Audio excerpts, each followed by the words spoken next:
Sigue la angustia porque Florencia no aparece. Los familiares y amigos de esta joven desaparecida el miércoles de la semana pasada están realmente desesperados y piden ayuda para encontrarla. Los teléfonos, preste atención para quienes puedan tener información sobre el paradero de Florencia, son 4833-3222 o el 155-327-0642. Con mis amigas, con la gente a la que les cuento todas sus realidades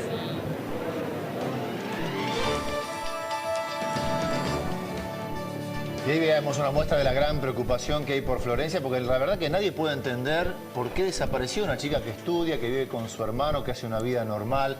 Y también, no hay explicación. también veíamos, contrastando con lo que decía, las imágenes de felicidad, ¿no? De una chica vital, plena, con su vida, sus sonriente, amigos. ahora desaparecida. No hay rastros, la buscan desesperadamente y todavía a una semana de su desaparición, ni noticias. Vamos ahora a un caso que conmueve en la provincia de Corrientes. Un joven cabo de la policía local murió a causa del exceso de ejercicios físicos a los que era sometido en la escuela de la policía de la provincia. Y quiere ser un buen servidor de la comunidad. Cristian Torres se llamaba, tenía 26 años, era cabo pero quería ser oficial y por eso comenzó los cursos de capacitación. La sobreexigencia y los famosos bailes a los que era sometido le provocaron una insuficiencia renal por falta de hidratación y eso lo llevó a la muerte. Ayer fueron removidos 16 oficiales y suboficiales encargados de los cursos, pero la familia quiere castigo de los responsables. A un año de la muerte de su hijo Axel, Juan Carlos Blumberg encabezó el recuerdo en una misa que se realizó en la catedral. Lo acompañaron más de 1000 personas. Frente a ellos, ratificó su compromiso en la lucha contra la inseguridad. Me queda la esperanza de que algún día, cuando llegue mi hora, en alguna parte podré encontrarme con él y decirle que cumplí. Que una Argentina respetuosa de la ley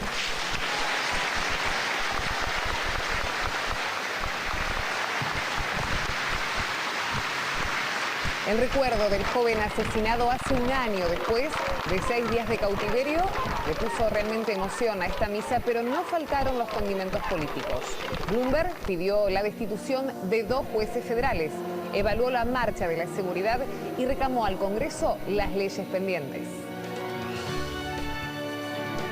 Aquí estamos, muy buenos días, bienvenidos, gracias por elegirnos siempre para informarse antes, más y mejor. Somos Telefe Noticias y los títulos de hoy son estos. La muerte de un policía. Tenía 26 años, era cabo de la fuerza en Corrientes, pero quería ser oficial. El exceso de ejercicios y los bailes a los que se lo sometió lo llevaron a la muerte. Ya echaron a 16 efectivos. La indiferencia del sistema. El caso del preso que murió por desnutrición. Tenía 31 años y pesaba 42 kilos. El fiscal grabó las imágenes e hizo la denuncia. ¿Murió o lo dejaron morir? ¿Cómo viven los enfermos en prisión? ¿Quién para a los precios? El gobierno sigue buscando acuerdos para frenar el aumento de la canasta básica. Todos dicen que sí, pero en el mostrador las rebajas no se notan. Les contamos qué productos son los que más subieron. James Brown en Buenos Aires. A los 71 años, el rey del funk y el soul se mostró en el Luna Park como un verdadero showman. Cumplió con lo prometido, el espectáculo dinámico de un mito viviente de la música negra. La selección ajusta sus líneas. Hay mucha confianza para jugar con Bolivia en la altura de La Paz. En México por la Libertadores, el ciclón fue una brisa. San Lorenzo perdió 2-1 frente al Chivas. ¿Qué va a pasar con el Bambino? Julio Verne, 100 años después. A un siglo de su muerte, los avances tecnológicos siguen tratando de darle alcance. Recuerdo del escritor francés que despertó en tantas generaciones la curiosidad por el mundo y el placer por la lectura. Se lo mostramos ya en la apertura de esta edición. Conmoción en Corrientes. Un cabo de la policía murió después de permanecer 14 días en terapia intensiva. La familia asegura que murió como consecuencia de un entrenamiento físico excesivo al que lo sometieron sus superiores. Es un chico travieso. El mayor de 5 hermanos. Todos varones. con una ilusión de crecer, como decía hoy, profesionalmente y querer ser un buen servidor de la comunidad. Un padre que, como todo Corrientes, no puede salir de la conmoción. Su hijo, César Eduardo Torres, de 26 años, era cabo de la policía de la provincia. Tenía ambiciones, quería ascender a oficial, pero sus ilusiones quedaron truncas.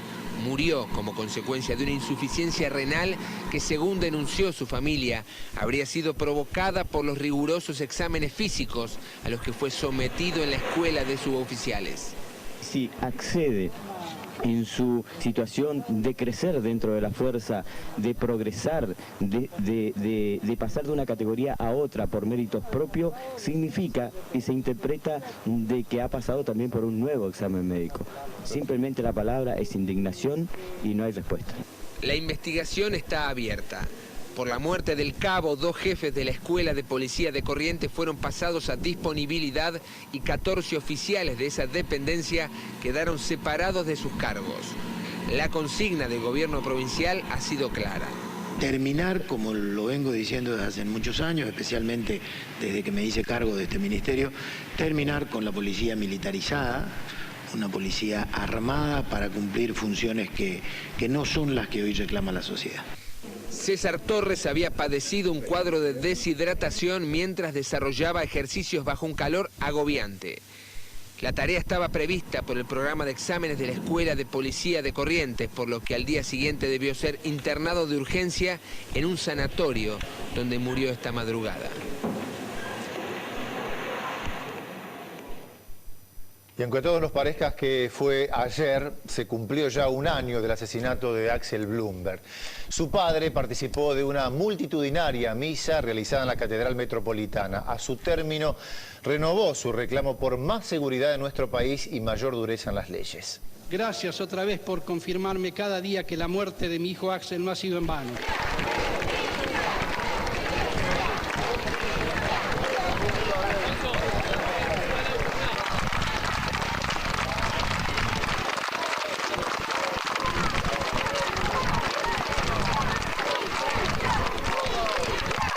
Fue una emotiva ceremonia para recordar a Axel. El crimen del joven de 23 años fue una bisagra en la historia reciente. Generó un masivo reclamo social por mayor seguridad. Blumberg pidió al Congreso que termine de sancionar las reformas penales que quedaron pendientes. Me queda la esperanza de que algún día, cuando llegue mi hora, en alguna parte podré encontrarme con él y decirle que cumplí. Que una Argentina respetuosa de la ley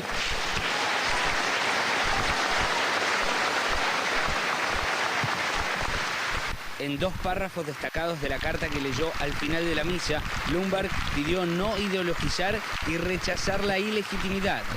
Las personas que acompañaron a Blumberg llenaron la catedral. Entre ellas se destacaron las Madres del Dolor, que reiteraron la importancia de mantenerse unidos ante la impunidad.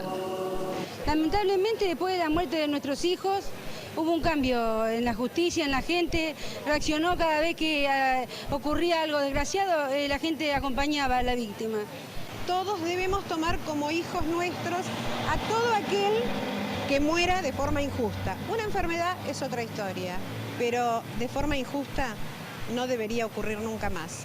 El padre de Axel pidió además la destitución de 2 magistrados federales, Gabriel Cavallo y Jorge Ballesteros. Los acusa de no haber investigado la conexión entre la Policía Federal y la banda que secuestró a su hijo. Porque ellos tuvieron durante 2 años y medio escuchas telefónicas que hubo de la Policía Federal, de la CIDE, donde esta banda que mató a Axel se dedicaba a robar vehículos y hablaban con este reducidor de coches Zagorski.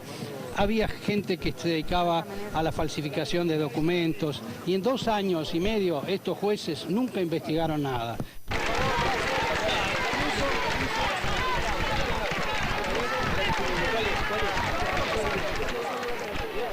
Con todo el dolor que eso significa, detuvo al violador de su propia hija. Esto lo hizo el padre de la víctima. Después de eso, la policía detuvo a este hombre que está acusado de violar por lo menos a 5 chicas de entre 16 y 20 años en los últimos 6 meses. El hecho, lo decíamos, se esclareció gracias a que fue reconocido en la calle por una de sus víctimas. Con este tema se encuentra nuestro compañero Emilio Petkov. Emilio. Muy buenos días. Una historia realmente increíble, una chica que fue violada. El padre, a pesar de la denuncia policial, decidió por cuenta propia ir a buscarlo junto con su hija. Cuando lo reconoció, lo golpeó y lo detuvo. Fue él el que lo llevó a la comisaría. La gran pregunta, ¿por qué después de varias violaciones no lo pudo detener la policía y tuvo que ser justamente el padre de una víctima? En minutos hablamos con el fiscal Suazo, quien es el vocero de la Fiscalía de los Tribunales de San Martín. Bien, tenemos novedades en el caso Brisa. Usted recordará a la nena de 3 años que fue aplastada por una puerta en un pelotero. Darío, novedades importantes en la causa. Seguimos de cerca el caso, porque creemos que de alguna manera tenemos que hacer tomar conciencia sobre los controles que tiene que haber en este tipo de lugares. Así es, y que un caso no se lleve otro. En realidad hay 3 personas detenidas, se lo habíamos contado, y el fiscal Sergio Carrera Fernández pidió la prisión preventiva. Esto quiere decir que más allá que el delito es excarcelable, el fiscal consideró prima facie que está establecido la culpabilidad, la negligencia, primero del cocinero que estaba en el lugar, en ese pelotero, segundo del concesionario, que era el dueño, y finalmente de una encargada de cuidar a los chicos cuando Brisa fue al baño y se le cayó la puerta.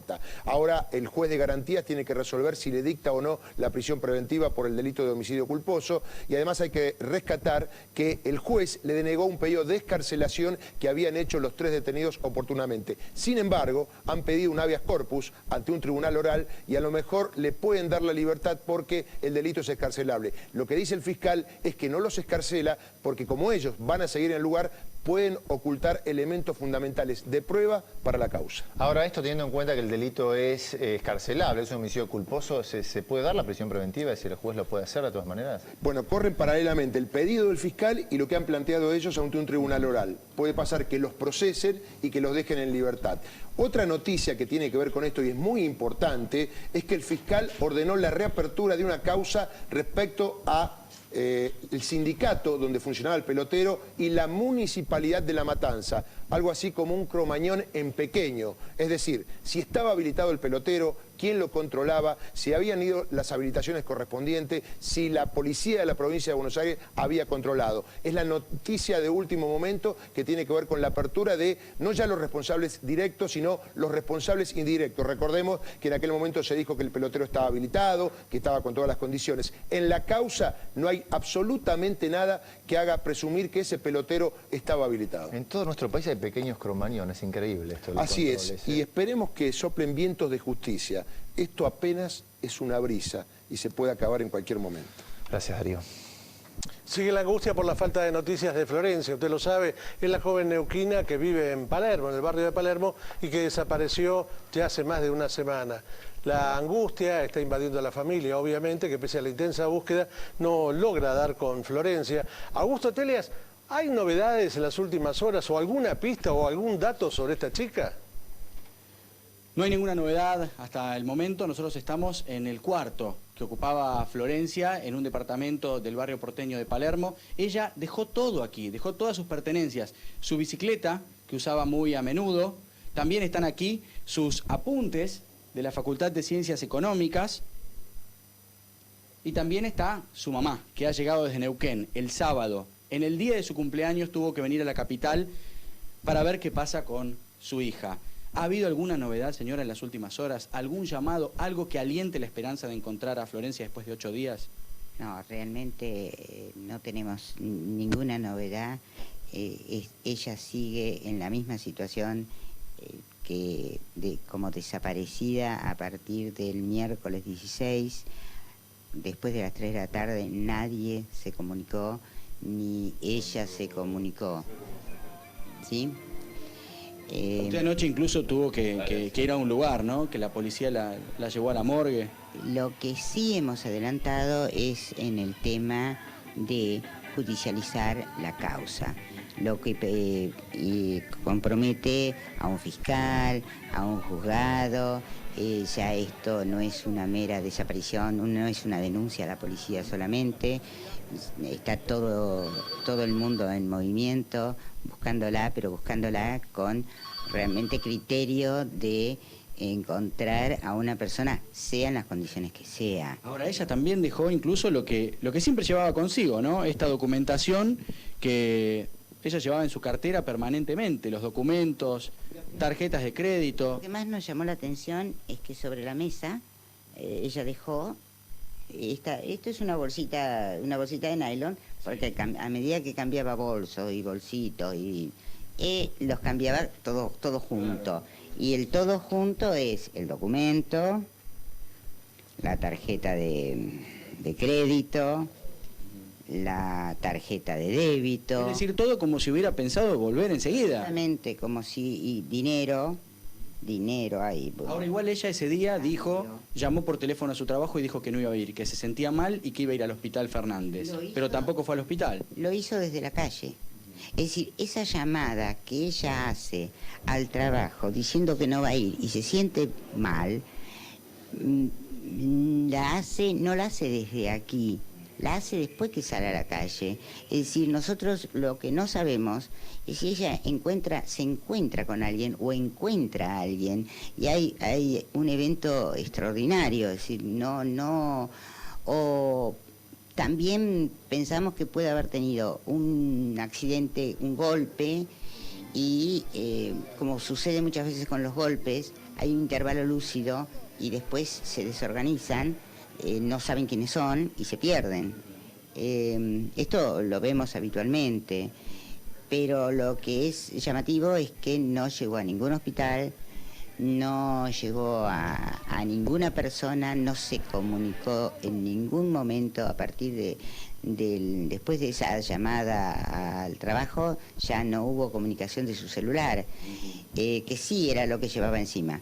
Gracias, Nidia, muy amable, y esperemos que esto salga bien y que tengamos pronto novedades de Florencia. Con quien hablamos también fue con Sergio, portero del edificio, la última persona que vio a Florencia ese día, el miércoles, cuando ella partió. Acá en la puerta estaba hablando con otra persona y ella salió como siempre apurada y me saludó, me dijo chau y se fue. No. Igual que siempre, nada raro. Siempre, no, yo no tenía nada raro en ella, nada de nada. Nada de nada. Y ahora pasa esto, ¿qué explicación le encontrás vos?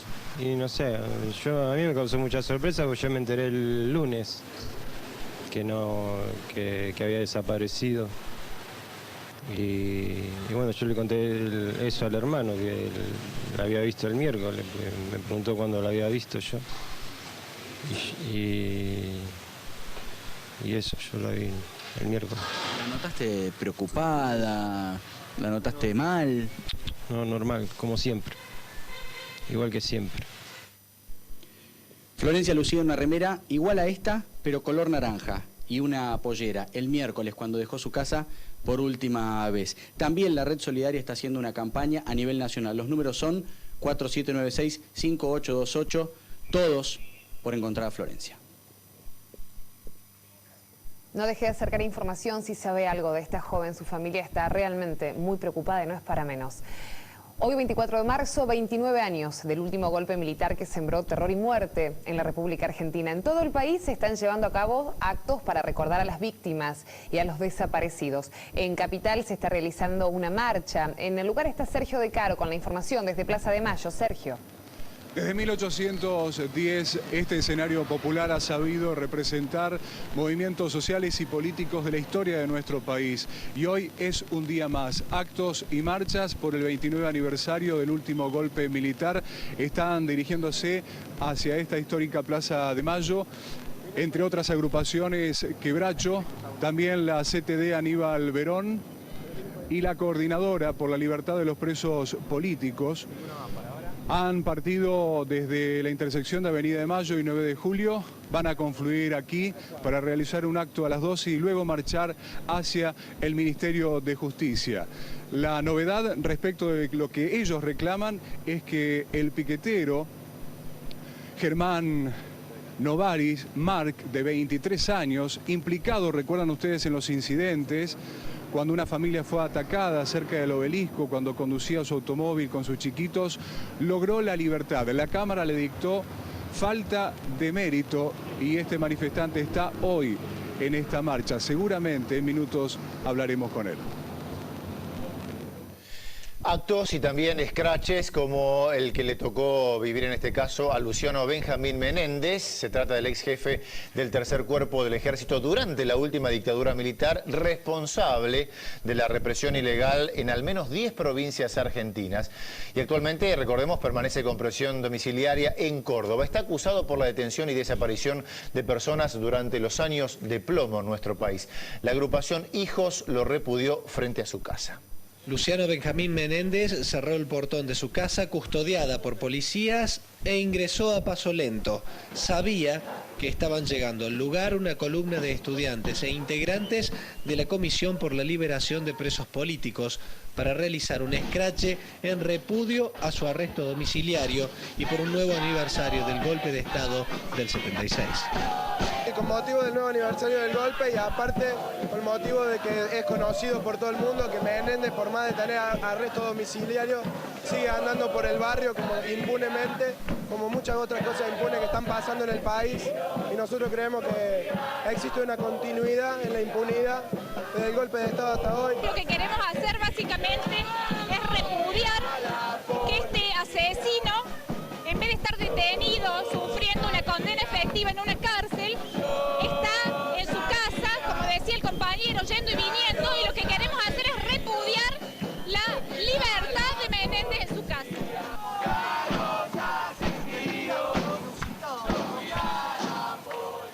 Usted se quedó en su casa para informarse más y mejor con Telefe Noticias. Nosotros nos quedamos acá para precisamente presentárselo. Es que llega Semana Santa, llegó Semana Santa y Buenos Aires se va quedando vacía. Miles de personas aprovechan estos días para tomarse unas mini vacaciones. El éxodo se notó en las terminales de colectivos, en los aeropuertos y también en las rutas. Al caer la tarde, el auto por segundo que circulaba por la autovía 2 fue la primera prueba evidente de que el éxodo de Semana Santa era todo un hecho. El flujo vehicular hacia la costa atlántica parecía confirmar los pronósticos de los operadores, que esperan recibir un 6% más de turistas que el año pasado. En el Aeroparque Metropolitano, Bariloche, Córdoba y Punta del Este fueron los destinos más elegidos para unas mini vacaciones. A Córdoba. ¿Qué piensan hacer? Bueno, vamos a tocar y después a estar un día ahí y después volvemos para acá. A Córdoba. ¿Y con qué ánimos? De divertirnos, de pasear, de pasarla bien. Vamos a descansar, la verdad, a pasarla bien nomás. A Punta del Este. ¿Y con qué espíritu? Descansar y divertirnos. Vamos a pasear con familiar y bueno, a pasar lindos días. Desenchufarse un poco. Desenchufarse, sí, mucha locura acá. Esta mañana, la terminal de ómnibus de Retiro era todo un hervidero. Hubo 1.900 servicios entre llegadas y salidas. Nos vamos a San Pedro. Vemos carpas, bolsas de dormir. Nos vamos en carpa, gasoleras. Nos vamos a un camping, sí. ¿Y con qué onda? Con toda la onda, a pasarla lo mejor posible. Dice que San Pedro está bueno, así que vamos a ver. Te veo un poquito cargada. Sí, llevamos bastantes cosas. Cuéntame, ¿qué llevas? No, nada, la bolsa de dormir, la carpa, la ropa, esas cosas.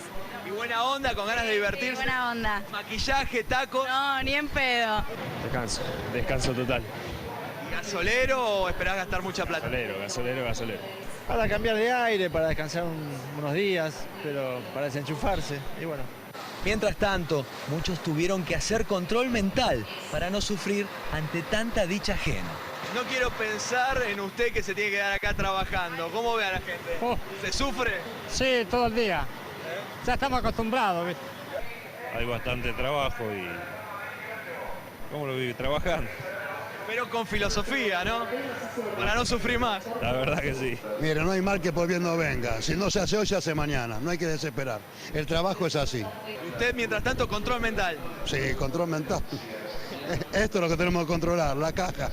¿Sufre usted viendo a la gente partir? No, al contrario, disfruto. Que lo aprovechen bien.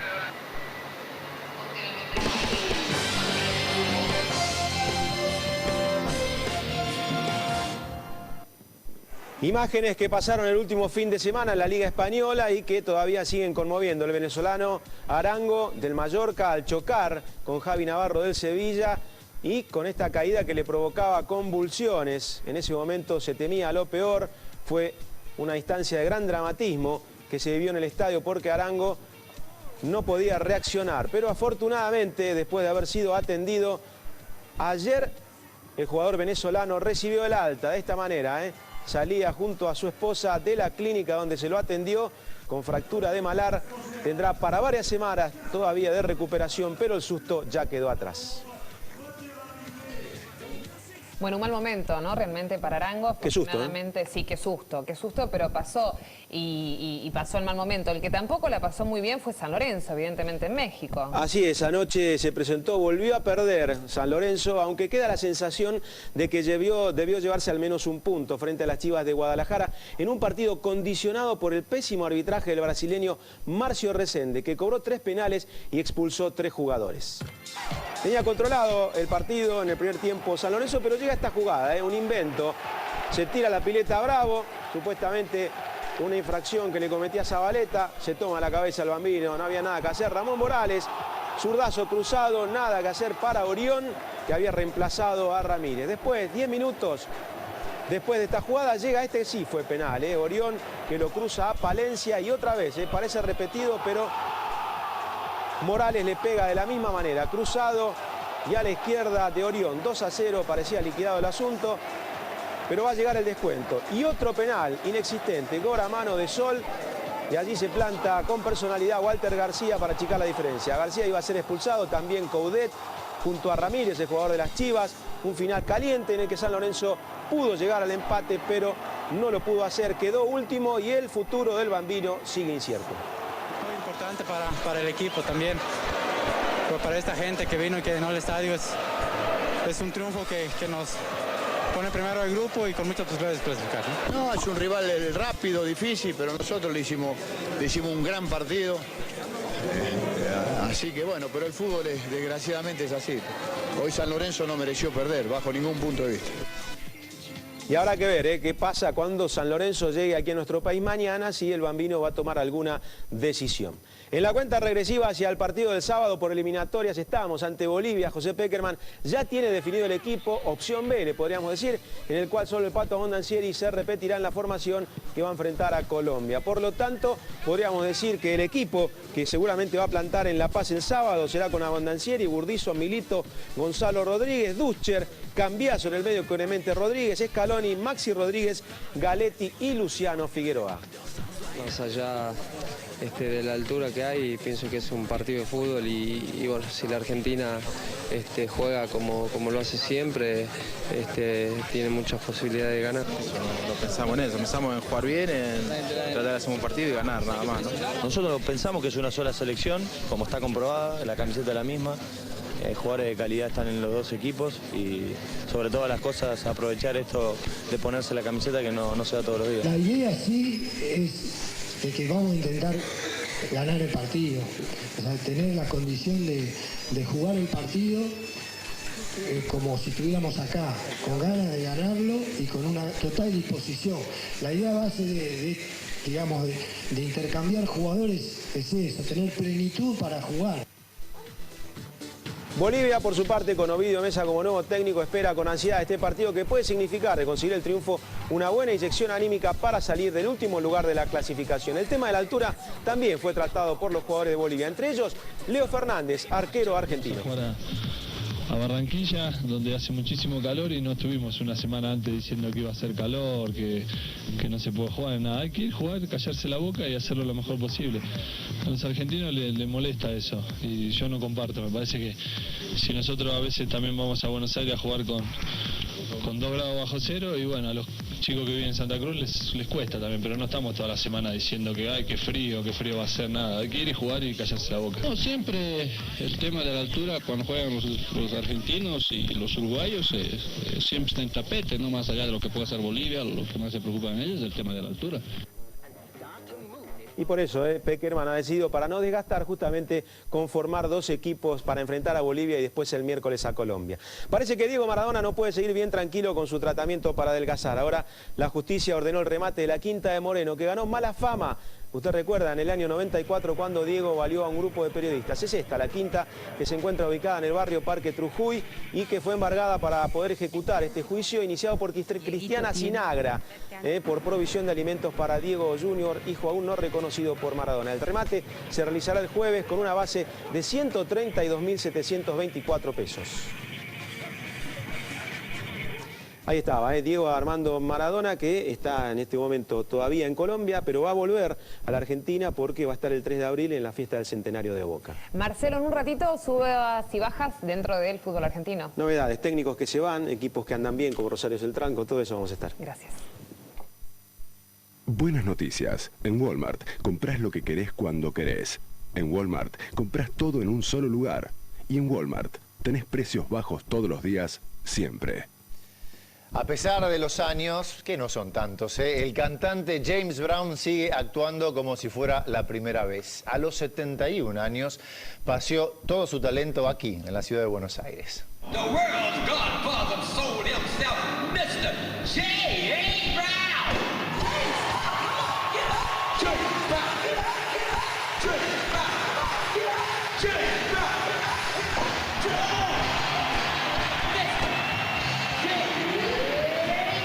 Acompañado James Brown por una banda de 13 músicos, el padrino verdadero del soul volvió a demostrar que es todo un showman. Como él mismo lo adelantó, el de anoche fue un show bien funky, dinámico, donde James Brown no es solo un mito viviente de la música negra, porque como podemos ver su legado ha quedado plasmado en distintas generaciones de músicos. Recordemos que en diciembre, tras una intervención quirúrgica, se sobrepuso a un cáncer de próstata para continuar al frente de lo que él más ama y hace como el único, obviamente, el soul, toda su música.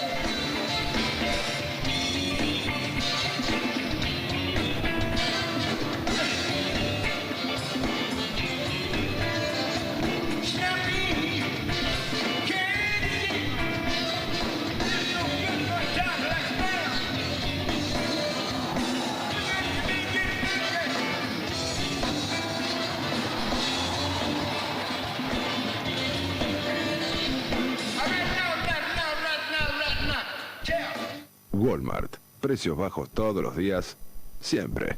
Te puede gustar o no, pero el talento no se discute. Pero perdón, ¿cómo no te va a gustar? Este es un grande de verdad, tiene carisma, escúchame. El talento está ahí. Las coristas me encantaron. ¿Y el presentador? Una maravilla, imperdible. Espérenos, hay más Telefe Noticias.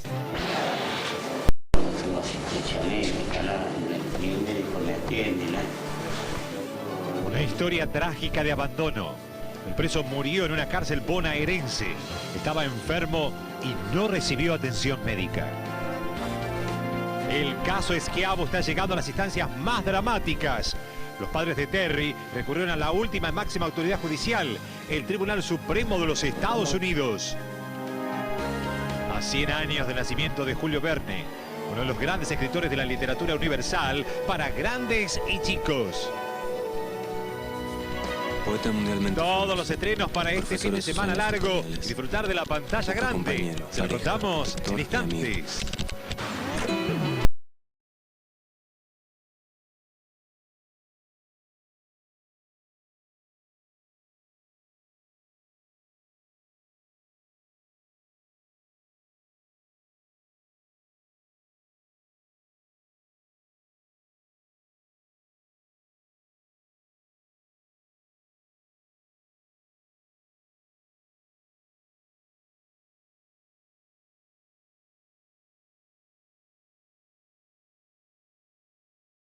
Viendo Telefe Noticias a las 12.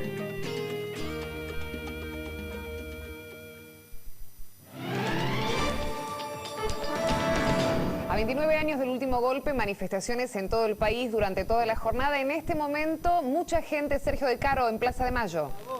Sí, una cantidad acostumbrada a lo que son las movilizaciones piqueteras, en este caso de la CTD Aníbal Verón, también de Quebracho y la coordinadora que pide la libertad de los presos políticos. Justamente a propósito de este tema, está dirigiendo la palabra Germán Novari Marx, de 23 años, a cara descubierta en esta oportunidad, quien fue detenido en los incidentes del Obelisco cuando se lo acusó de atacar a una familia, pero le dictaron falta de mérito. ¿Usted no fue?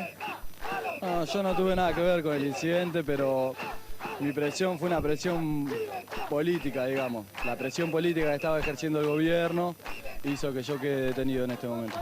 Que yo quede detenido y hace un mes y medio, ¿no? Ahora en este momento me den la libertad. ¿Pero puede haber quedado alguien detenido sin haber hecho nada, Germán? No, yo creo que no es la situación. Creo que el automovilista atropella a 4 compañeros nuestros, que nadie lo dijo, después sigue dando vuelta en rombo, atropellando compañeros, y después hay toda una maniobra de parte de la Policía de Civil, un grupo de motoqueros que viene a agredirnos a nosotros, y yo por ejemplo quedo detenido por ir a defender a un compañero que lo estaban agrediendo, le habían roto la cara, y bueno, esa es la situación. ¿Van a seguir marchando con caras cubiertas y con palos? Vamos a seguir marchando con cara cubierta y con palos porque es nuestro símbolo y es la única nuestra manera de defensa, a costilla de que ellos nos siguen a todos lados, en los barrios, o sea, marcan a nuestros compañeros y nosotros tenemos que defendernos de alguna manera de la persecución política que ellos nos dan. Gracias. La justicia ha dictaminado entonces la falta de mérito de este joven, por eso recuperó la libertad y debemos decir que en el marco del 29 aniversario del último golpe militar, a las 3 de la tarde, las madres de Plaza de Mayo marcharán alrededor de la pirámide. Justamente un día jueves, hace muchos años, el gobierno de facto las obligó a caminar, no podían permanecer quietas. De allí nacieron las rondas de las madres que hoy se repetirá. Y ayer le mostrábamos un avance con la imagen de este hombre que aparece a mis espaldas, este hombre que murió en la cárcel después de varios días de agonía, tenía cáncer, pero nadie, absolutamente nadie lo asistió, desnutrido ante la falta de respuestas a sus denuncias. El fiscal Hugo Cañón expuso la situación a través de las imágenes. Ahora la justicia debe responder si este hombre murió o si realmente lo dejaron morir. Precios, preocupación en aumento. El gobierno busca frenar las subas en los productos de la canasta familiar. A pesar de los acuerdos, en los mostradores todo sigue igual. A 100 años del nacimiento de Julio Verne, uno de los grandes escritores de la literatura universal para grandes y chicos. Novela autobiográfica, aventura en el mar y una comedia dramática son los estrenos de este fin de semana en la pantalla grande. En instantes.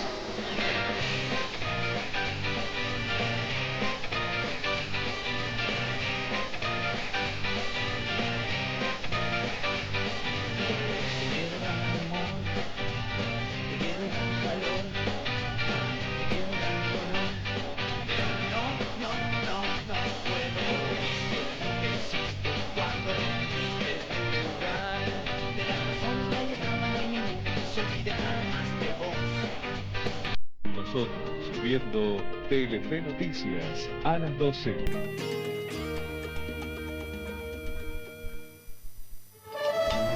Sigue la angustia.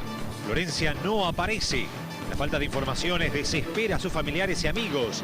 Piden ayuda para conocer datos sobre el paradero de la joven neuquina desaparecida el miércoles de la semana pasada.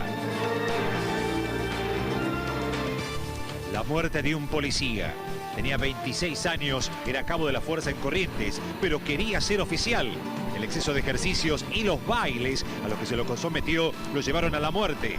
Ya echaron a 16 efectivos. ¿Quién para los precios? El gobierno sigue buscando acuerdos para frenar el aumento de la canasta básica. Todos dicen que sí, pero en el mostrador las rebajas no se notan. Les contamos qué productos son los que más subieron. La selección ajusta sus líneas. Hay mucha confianza para jugar con Bolivia a la altura de La Paz. En México, por la Libertadores, San Lorenzo perdió 2-1 frente al Chivas. La situación del Balbino es cada vez más difícil. Volvemos a Villa Devoto con el caso del violador que fue entregado a la policía por el padre de una de sus víctimas. Con todos los detalles, continúa allí Emilio Petkov. Emilio, adelante. Este hombre actuaba sistemáticamente, era un violador serial, la zona de José León Suárez, simulaba en su campera tener un arma, abordaba a las chicas, las hacía caminar durante largo tiempo, llegaba hasta un descampado o el lugar que se creyera habilitado y seguro, y allí las violaba. La historia es que una de estas menores acudió a su padre durante 9 días patrulló la zona que le había delimitado su hija y finalmente lo pudo encontrar. Estamos con el doctor Hernán Suazo, es el vocero de la Fiscalía del Juzgado de San Martín. Doctor, ¿cómo era el modus operandi de este hombre? Y básicamente interceptaba a las chicas en Villa Ballester, las tomaba del brazo, algunas del cuello, las amenazaba de muerte, transcurrían entre 1 hora y media y 3 horas por las calles caminando y las llevaba a José León Suárez a unos descampados, pastizales, y ahí producía la violación. A una de ellas le robó efectos personales, 2 pesos, digamos, ¿no? ¿Cómo fue este último caso en el que un papá, bueno, después de que su hija le explicara que había sido atacada, logró localizarlo? Sí, lo encontró, o la chica lo localizó en una de las calles de Villa Ballester. A partir de ahí el padre lo empezó a seguir, luego lo tomó del brazo, lo redujo el padre y lo llevó hacia la comisaría, ¿no? Y a partir de ahí, diciendo que posiblemente era el presunto violador de su hija. Y bueno, y empezó ahí toda la maquinaria judicial, donde la Fiscalía hizo reconocimiento en fila de personas, las otras 4 chicas lo reconocieron, se está esperando los resultados del ADN y bueno, ahora se ha solicitado la prisión preventiva para que se encuentre detenido por lo menos hasta el momento del juicio. Doctor, muy rápidamente una última pregunta. Llama la atención el hecho de que había un identikit. Este hombre estaba siendo buscado por la policía, pero tuvo que ser un papá el que vigilara la zona, que ya estaba custodiada por la policía, y el que encontrara al asesino. Bueno, a nosotros nos consta que la policía lo estaba buscando. Se adelantó el padre, digamos, y por suerte tuvo templanza de no cometer una locura. Pero, según nos relata la policía, ya lo tenían cerca, ¿no? Muy bien. Así, entonces, este hombre ya está apresado. Lo único que falta, entonces, son los resultados de los hisopados y las pruebas de ADN que se hace sobre el semen que se encontraron en las prendas de las 5 víctimas. Y cuenta la historia que de pequeño, vamos a hablar de un personaje que ahora se lo vamos a presentar, sus padres lo reprendieron porque se había escapado de su casa y él, arrepentido, le juró: de aquí en adelante solo voy a viajar en mi imaginación. Y vaya que cumplió. Hace 100 años moría uno de los más grandes, Julio Verne, el escritor que desde hace más de un siglo abre la puerta al placer de la lectura al público de toda época y de toda edad. Su pluma le obsequió a los lectores alas. En sus 83 novelas todo fue posible. Sus libros le ganaron a su tiempo y a los tiempos, volviéndolo un clásico. Julio Verne, francés, combinó como nadie antes la aventura con la ciencia. Cuando narró su vuelta al mundo en 80 días, ya era un autor destacado que antes había sacudido al género literario con sus 5 semanas en globo. Rastreando las entrañas del planeta, creó su viaje al centro de la Tierra. Exploró las profundidades del océano en sus 20.000 leguas de viaje submarino. Su obra fue en sus comienzos menospreciada por la crítica, envidiada por sus colegas y admirada por el público. Solo entretiene a los adolescentes, opinaban y erraban los detractores del hombre que, en su producción, profetizó, entre otros inventos, al helicóptero, los tanques de guerra, los submarinos, los rascacielos, las imágenes reproducidas en movimiento, las computadoras y los satélites espaciales. Lo que una persona puede imaginar, otras lo pueden hacer realidad. Con ese espíritu, Julio Verne inyectó en generaciones el virus de la curiosidad y el asombro, estímulos vitales para la lectura e imprescindibles para la vida. Y se acerca ya, faltan pocos días, la fecha en la que sin dudas va a ser la boda del año. Mientras el príncipe Carlos y su futura esposa Camila Parker Bowles preparan todos los detalles de su casamiento, ya en los negocios de Inglaterra se pueden comprar todo tipo de souvenirs. Tal vez formen una de las parejas reales menos glamorosas y populares de la actualidad. Pero Carlos y Camila ya tienen su estampa grabadas en gorros, banderas y vinchas, lo que en inglés se traduce como banderas, medallas y tazas de té. Los negocios que rodean al castillo de Windsor, escenario de la boda del próximo 8 de abril, ya tienen todo tipo de souvenirs para turistas y fanáticos de la realeza británica. Estoy buscando una taza de café para poner en mi escritorio y sea este el comentario de todos mis compañeros de oficina. El ritmo de venta de estos productos es una forma de medir la popularidad de la pareja. Empezamos tarde con la venta, pero con las tacitas de té nos está yendo muy bien y con los jarritos también. Una encuesta divulgada recientemente indica que un 96% de los ingleses no quiere a Camila como reina, que debe soportar sobre ella el fantasma de la añorada Lady Di. Es que Carlos y Camila solo parecen ser simpáticos en las remeras que los parodian. ¿Algo para vos? ¿Algún recuerdo para vos, Luis? Yo no paso, gracias. ¿Sabes qué me pregunto yo? Aparentemente no los quiere nadie, pero ellos siguen adelante. Total. Se llama amor eso, ¿no? Y fuerte, y fuerte. Y del fuerte. No se vayan, un ratitito le contamos cómo va a estar el tiempo en Semana Santa.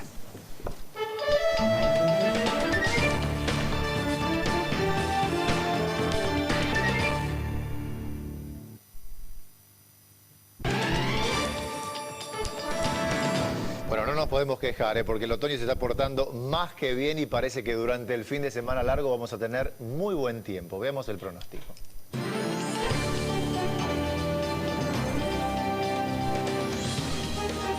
Condiciones muy agradables en todo el país, cielo casi despejado y temperaturas templadas. En Capital Federal y alrededores, hoy algo nublado y máxima de 25 grados. Mañana buen tiempo también con una mínima de 15 y máxima de 26. Para el sábado, parcialmente nublado y leve ascenso de la temperatura, mínima de 17 grados y máxima de 27. Nos vamos ahora, nos reencontramos mañana, como siempre, feriado, pero vamos a estar para informarlo antes, más y mejor. A partir de las 12, Telefe Noticias. Y bueno, como siempre, a las 19 Telefe Noticias, diario de medianoche, y nos despedimos.